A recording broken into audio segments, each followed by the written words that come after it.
Djiboutienne, aujourd'hui elle est à Bruxelles.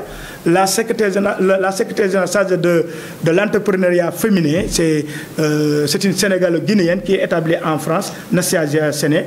Le secrétaire général chargé de la communication, c'est un Comorien, un Samou, ainsi de suite quoi. Voilà donc on est international. C'est pourquoi nous allons vers vraiment une rencontre internationale de la jeunesse dont le thème c'est la jeunesse face aux défis du développement du continent africain.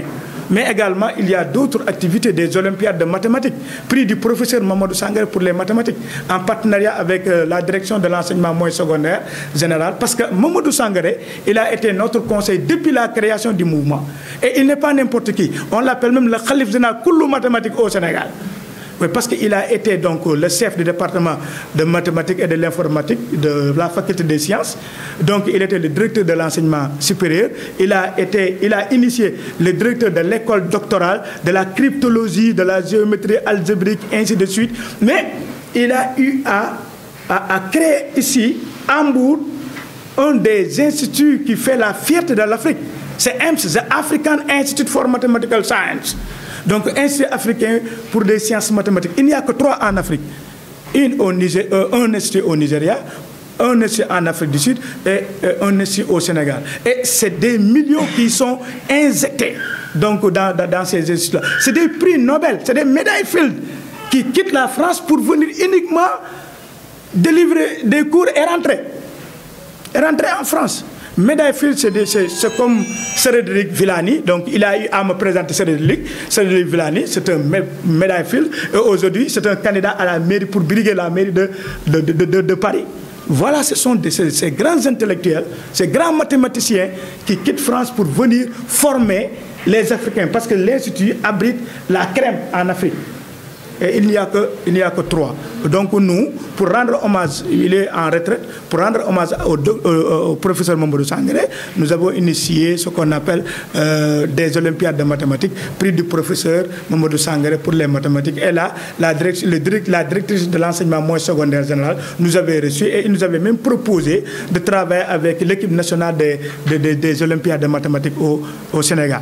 Voilà, je ne veux pas être vraiment tellement long. Grosso modo, voilà donc le mouvement pour la citoyenneté africaine. Et aujourd'hui, ce que nous voulons véritablement, aujourd'hui, le développement de l'Afrique ne peut pas se faire sans la paix. C'est fondamentalement important. C'est pourquoi le discours c'est un discours populiste, à la limite démagogique. Parce que ce que nous voulons aujourd'hui, franchement parlant, que l'Afrique, que nous ayons une monnaie unique. On ne peut pas avoir une monnaie vraiment à l'échelle régionale en voulant substituer le franc CFA par une monnaie locale. Ce que nous voulons, c'est une monnaie unique en Afrique. Voilà donc grosso modo ce que nous voulons dire par rapport maintenant à la plateforme pour la défense de l'éducation et des valeurs. Je vous ai dit que c'est créé depuis le 6 août. Nous allons vers l'Assemblée générale constitutive donc de la plateforme le 29 janvier prochain. Et là, je veux donner la parole au docteur Khalifa Ababacar Wade pour...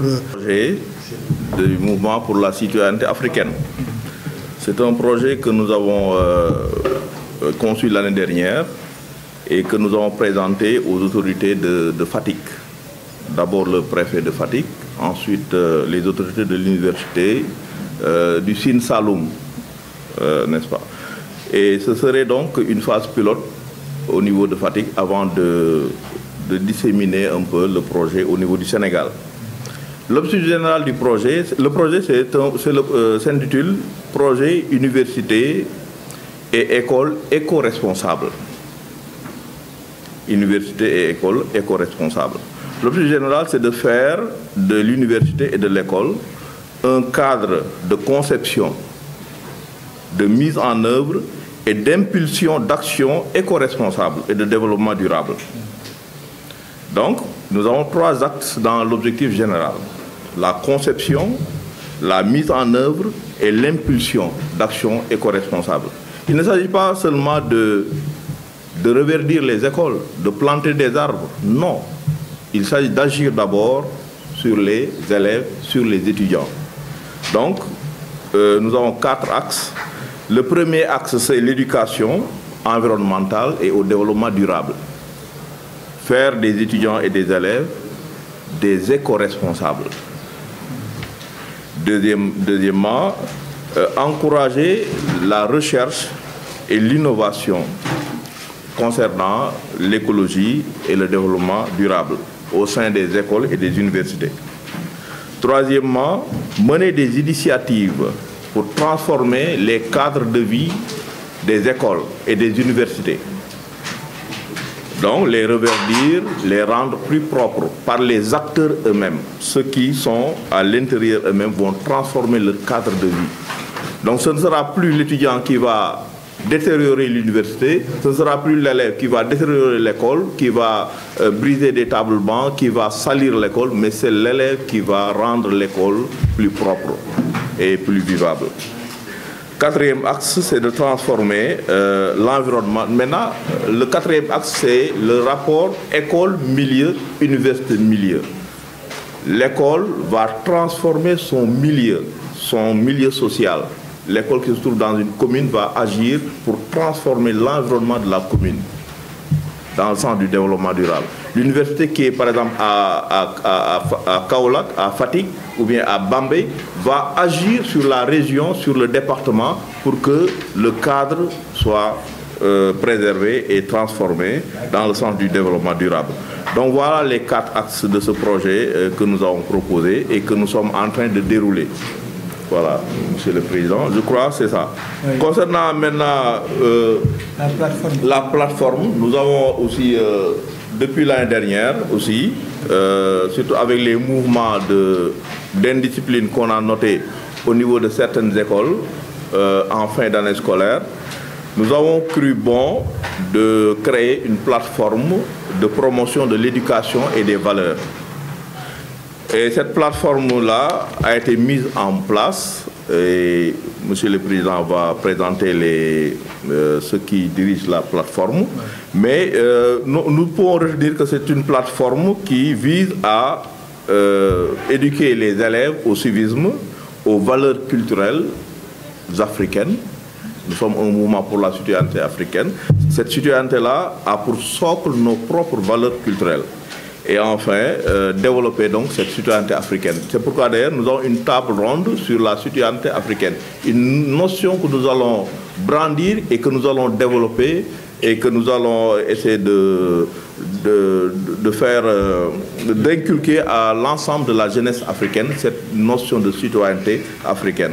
Merci, Monsieur le Président. Merci beaucoup. Régler la problématique qui secoue l'école sénégalaise, je pense que le gouvernement du Sénégal doit respecter les accords signés depuis 2018, depuis 2018 même, 2014 puis 2018. Hein? Donc, le président de la République, Macky Sall, avait dit que c'est faisable. C'est ce qu'il avait dit. Je pense qu'aujourd'hui, si on veut régler la problématique de l'éducation, il faudrait d'abord que le gouvernement du Sénégal respecte les engagements qu'il a signés avec les organisations syndicales. D'abord, c'est ça, quoi. Donc, parce que les enseignants ne demandent pas beaucoup. Ce qu'ils demandent, donc, c'est de revoir le système de la rémunération. Ça, c'est un. Deuxièmement, également, on sait qu'il y a des lenteurs administratives. Ouais. Donc, vous voyez quelqu'un, par exemple, qui a intégré le système éducatif, n'est-ce pas, avant l'âge de 35 ans, mais qui devait être un fonctionnaire, mais du fait des lenteurs administratives, il devient un décisionnaire. Donc, c'est des problèmes. Donc, l'État doit apprendre à régler vraiment surtout la problématique relative aux lenteurs administratives et que l'État également respecte les engagements qu'il a eu à signer avec les organisations syndicales.